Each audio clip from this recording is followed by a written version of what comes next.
Welcome to a new video of the Parts channel. Well, this is a very short explanatory video. Well, let's see. This is a BMW E46 air conditioner. It is something similar to the one that the E39 have.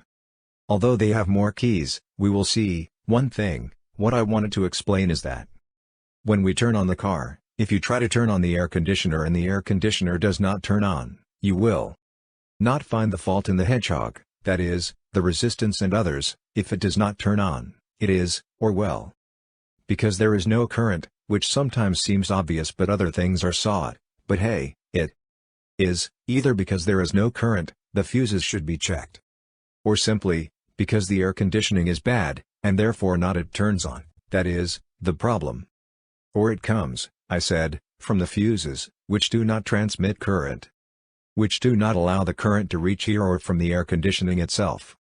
So the first thing to do is check the fuses, and if you see that the fuses are good, well, then, it would be necessary to check that power is supplied to the air conditioner, and if power is supplied and it does not turn on, it is because the fault is in the air conditioner itself. Normally, it fails, as in all cars, parts over the years end up failing, but many times it is usually a problem with the fuses, but also with the piece itself. Well, I hope this video clears up some doubts, and if so, then don't forget to subscribe and like.